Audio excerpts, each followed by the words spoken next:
Hi, my name is Mr. Codilla, and today I'm going to show you 10 steps to get great videos for your online learning environment. First, one of the biggest questions I get is what kind of device do you use to capture your videos? I use lots of different devices. Most of my videos are actually shot on an iPad because I do a lot of live demonstrations in my classroom, so I just capture those on an iPad. But I also do a lot of screencasts like I'm doing right now. I just do that with my school-issued Windows laptop. So honestly, cameras today are so good that you could use a lot of your devices. I could easily do a lot of my stuff that I have for my classroom just with my phone. So just make sure that you do follow a couple quick steps to getting good video with any device. And that leads me to my second one, which is your settings for your resolution on your devices. Although they do take great video, sometimes you have to go in and actually make sure that it is capturing HD video. And I'll talk more about that in just a minute. But this is actually a screenshot of my iPad. And I went down to record video and made sure that it was doing 1080p at 30, that's FPS, feet per second, or frames per second, I should say.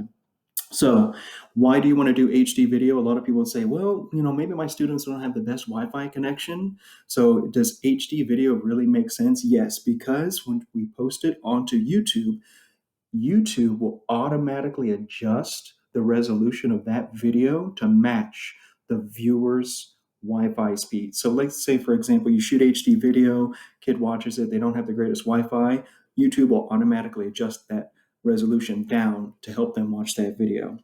A couple other quick things I want to talk about when you're shooting video is battery. Of course, make sure your battery is charged.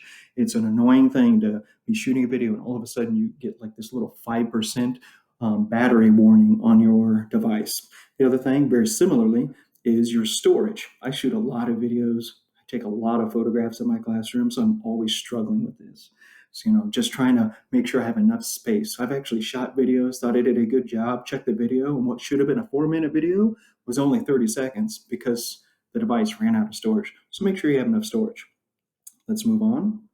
Okay, here's number 3. A lot of people think like I have some like type of fancy, crazy equipment like lighting and jigs and things like that that I use for my classroom, but no, it's just basically a couple yardsticks on a couple copy boxes, and this thing over here was a piece of a wire mesh like filing crate that I found in my classroom storage closet. This is exactly what I shoot probably 90% of my videos on. You don't need anything fancy. Here's number 5. This may seem very obvious, like, oh, of course we know we should be shooting in landscape. Here's what's not so obvious about this. And I've actually made this mistake myself too.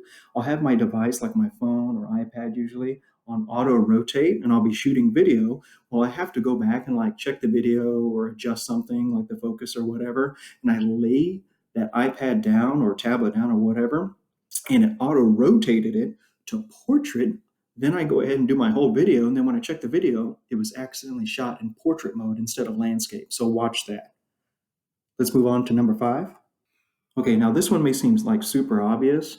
You do want to capture things in the center of the frame, but what's not so obvious is in the heat of the moment when you're, doing all your teaching and instruction, all of a sudden you start doing things on the side or even sometimes off the screen. So you do want to be aware of that. And here's the thing that's maybe not so obvious too. You want to make sure that you keep your camera level so you don't get what we were going to look at for number 6, and that is keystoning. Now, the image on the left in the green, that's what you want to see. Say, for example, you have a worksheet, a rectangular piece of paper, or whatever you're working on. You want to make sure that that camera is level with that, so it turns out to be an actual rectangle instead of a trapezoid, like the picture on the right. It's very hard for students to follow along with something like that. So you want to make sure that you do have a level camera. Move on to number 7. The other thing that I commonly see as a big mistake in a lot of videos, especially like screencasts where you're actually watching the person, is that it's super dark. I've seen some great videos where they are doing amazing things. It's just a little on the dark side.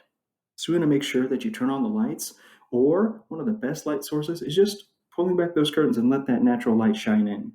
Here's maybe what's not so obvious is shadows. You want to watch how your shadows are falling on whatever you're doing. Sometimes those shadows can obscure great instruction, so watch that as well.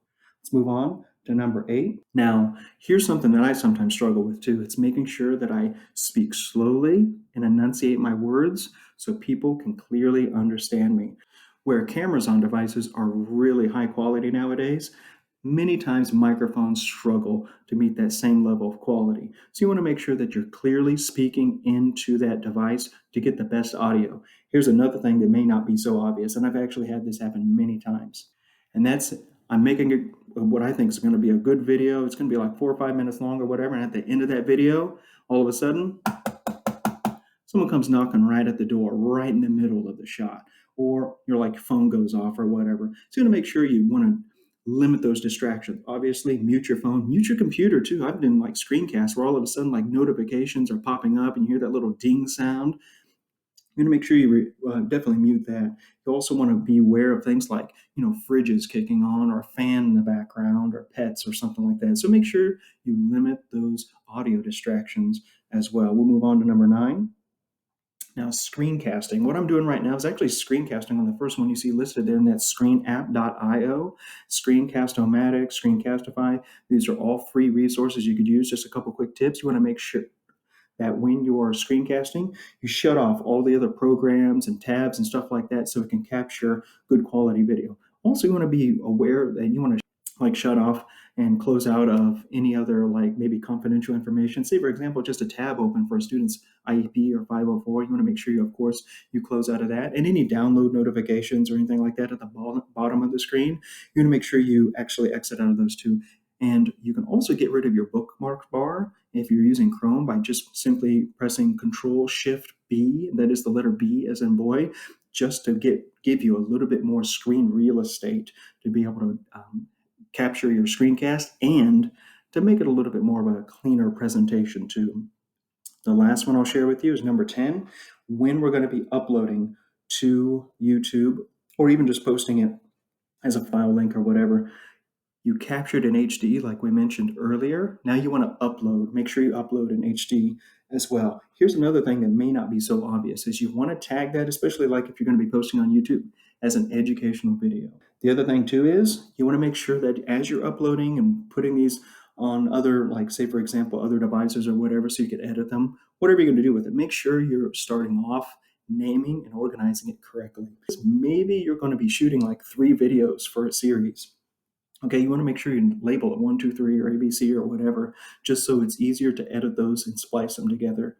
So I hope you enjoyed this video, and I hope that it helps you make some great classroom videos. I will be making more videos like how to edit and how to publish these very easily with standard equipment later on as well. So make sure you hit that subscribe button. Thanks for watching.